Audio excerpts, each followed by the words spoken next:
আপনি যখন আসলে আপনার ক্যাবিনেটের চেয়ার থেকে বাইরে হবেন, একটু রিটায়ারমেন্ট নেবেন, আপনি দেখবেন কিন্তু এই সরকারের বিরুদ্ধে কমই হয়েছে আসলে। কারণ হচ্ছে যে কারণ আমি আপনাকে জানি যে আপনি আসলে আপনি সবসময় সরল পথের কথা বলেন। এই সরকার তো সরল পথে চলতেছে না।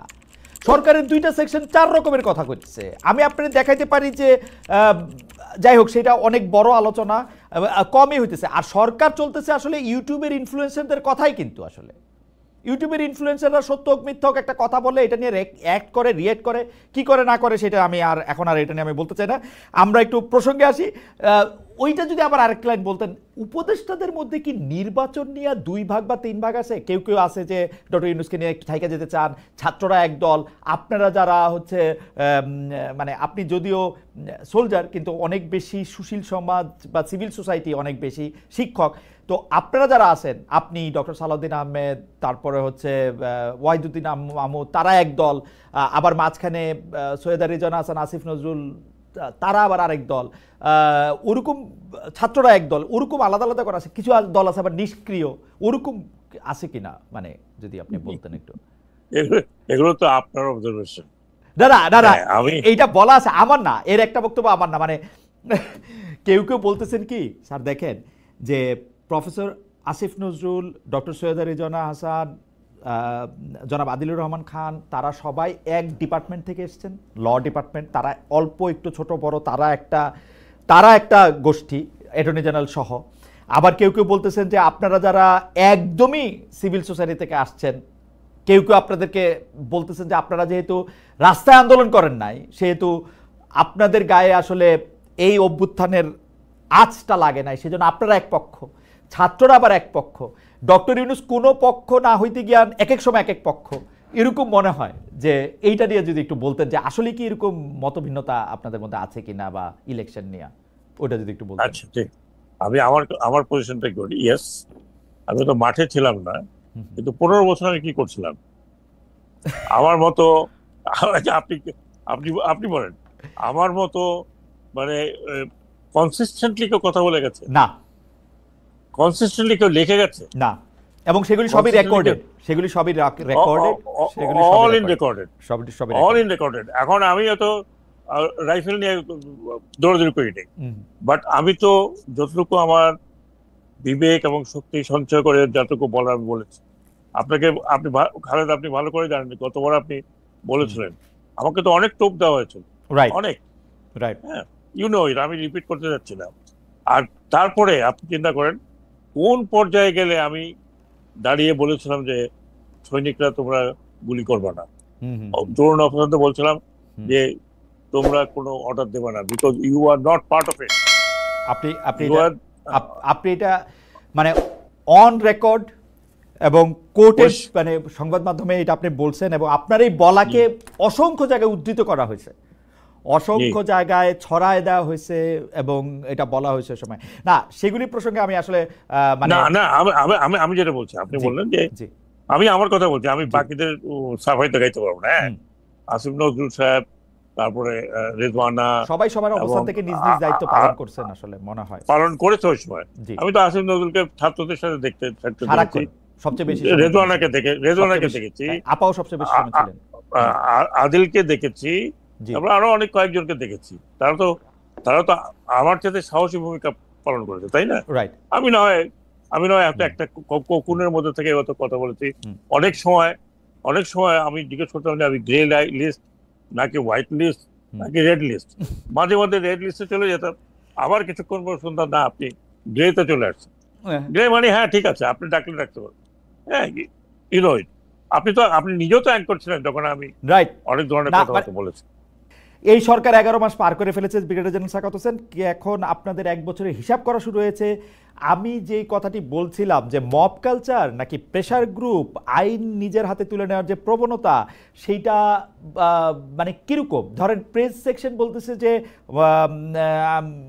মব না, সেটি হচ্ছে প্রেশার গ্রুপ। আবার সরকার থেকে বলা হচ্ছে যে এই মবের এই ব্যাপারগুলি কিন্তু বরদাস্ত করা হবে না।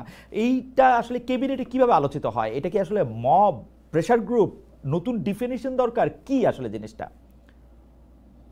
এটা আপনি যেভাবে দেখেন, আপনি প্রেশার গ্রুপ বলতে আপনি যাদেরকে বোঝাচ্ছেন তাও হতে পারে। মব কালচার বলতে মবটা কারা, মব কি আপনি আমি গিয়ে আপনাকে খালেদ আপনি কে তো আমার পয়েন্ট আউট করার দরকার পড়ে না। এই ধরনের একটা রেভলিউশন আপনি চিন্তা করেন, একটা টোটালি লিডারলেস যেটা হয়েছে, যেটা যার ডেফিনেশন আপনি যেই দেন না কেন, যে মাস্টার মাইন্ড অমুক তমুক যাই হোক, বাট ফ্রন্টে তো কোনো ওই রকম আইকনিক লিডার ছিল যে তার নেতৃত্বে এই রেভলিউশন হচ্ছে। এই রেভলিউশন গুলো যেগুলো আমরা দেখেছি, ধরুন আপনার রোজ রেভলিউশন, ইয়েলো রেভলিউশন, যেগুলো আপনার ইউরোপে হয়েছে, হ্যাঁ হ্যাঁ, আরব আরব বসন্ত যেটাকে আমরা বলছি, আরব স্প্রিং, এখানে ঠিক জনগণের থেকে কিন্তু রেভলিউশন গুলো হয়েছে। হওয়ার পরে ওইসব দেশ কি এখনো সেটেল হয়েছে বলে আপনার মনে হচ্ছে? হয়নি। কিন্তু আমি আমি বাংলাদেশের মানুষকে অন্তত এতটুকু আপনার ক্রেডিট দিতে চাই যে আমরা যে ভয় পেয়েছিলাম, আমি অন্তত এই ক্যাবিনেটে ঢোকার আগে চিন্তা করছিলাম যে এই গভর্নমেন্ট যখন কোলাপস করে যাবে তখন কি কেওস দেশে হবে, কতখানি কেওস হবে, ব্যাংক লুট হবে, রেলওয়ে লাইন উপড়ানো হবে, যা হয় সাধারণত, এবং একটা কেওটিক সিচুয়েশন হবে। Who is going to come and stop it? কোন নেতা ছিল? বলেন আপনি নিজেই বলেন। আপনার যারা দর্শক তাদেরকে জিজ্ঞেস করছি, কোন তখন নেতা দাঁড়িয়ে বলেছিল যে stop, I am here? No. হ্যাঁ, আমি যদি আপনাকে ছোট্ট এক্সাম্পলে যাই, আমার ক্ষুদ্র এক্সাম্পল, 7th নভেম্বর হয়তো আপনি বলেন তো ক্যান্টনমেন্টে হয়েছিল, কিন্তু whole country was absolutely open. সেখানে তো অন্তত একজন লোক দাঁড়িয়ে বলছে আই এম হিয়ার। আমি জেনারেল জিয়ার কথা বলছি। আমার তো চোখে দেখা, আমি তো তখন ঢাকাতে, এবং ঢাকা কিন্তু আমার উপরে বই আছে আমার লেখা। হ্যাঁ, পুরা কান্ট্রি ওয়াজ কোলাপসিং, একটা লোক তো দাঁড়িয়ে বলছে I am here, good or for bad. হ্যাঁ, একটা লোক তো রেসপন্সিবিলিটি নিয়েছে। এইখানে আপনি বলেন, এই যে এত বড় একটা রেভলিউশন হলো, সেই জুলাই থেকে শুরু করে অগস্ট 5 বা অগস্ট 6 পর্যন্ত, হু আর দ্য লিডার্স? এটা তো একটা নেমলেস রেভলিউশন। একটা নেমলেস রেভলিউশন কেমন হয় আপনি ভালো করে জানেন। এখানে ফিডেল ক্যাস্ট্রো নাই, এখানে চি গুয়েভারা ছিল না, হ্যাঁ না, এখানে there was no another Ziaur Rahman সম্পর্কে। Therefore, the whole রেভলিউশনটা হয়েছে একটা নাম না জানা অর্গানাইজেশন দ্বারা। যদি বলি ছাত্ররা, ইয়েস, ছাত্রদের সাথে আপনার মজদুররা আসছে, ইয়েস, দিন মজুররা আসছে, ইয়েস। তার মানে একটা পিপলস রেভলিউশন হয়েছে, আমি যদি ওভারঅল বলি। এবং সেই রেভলিউশনটা কিন্তু শান্তিপূর্ণ নয়, ইট ওয়াজ ব্লাডি রেভলিউশন।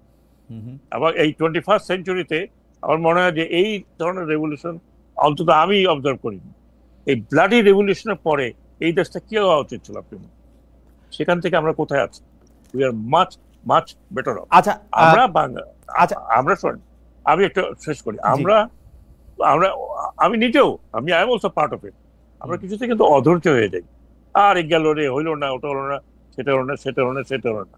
কিন্তু দেয়ার আর সামথিং পজিটিভ, নট দ্যাট আমি ক্যাবিনেটে আছি বলে। আজকে আমি হয়তো ক্যাবিনেটে আছি বলে একটু রয়েছে কথা বলছি, বা আমি নিজেই সেন্সার করবো কথা বলছি, বিকজ আমার যে সাবজেক্ট, আমি সেই সাবজেক্টে অন্যকে বিব্রত করব কেন, বা তার সুতে যাবো কেন। কিন্তু আজকে যারা বাইরে আছে তারা বলেন গভর্নমেন্টকে সকালে একবার, বিকেলে একবার, দুপুরে একবার, আর সন্ধ্যায় একবার, মানে নাকা নিচু পর্যন্ত খাওয়াচ্ছে শেষ পর্যন্ত। অমুক এই, আপনি ইউটিউব গুলো দেখেন, আনপ্রোভোক, কি বলে, সলিসিটেড, এমনকি উইদাউট প্রুফ আপনি আমাকে আমার চরিত্র করতে পারছেন। আমার কাছে কিন্তু মনে হয় যে জেনারেল সাখাওয়াত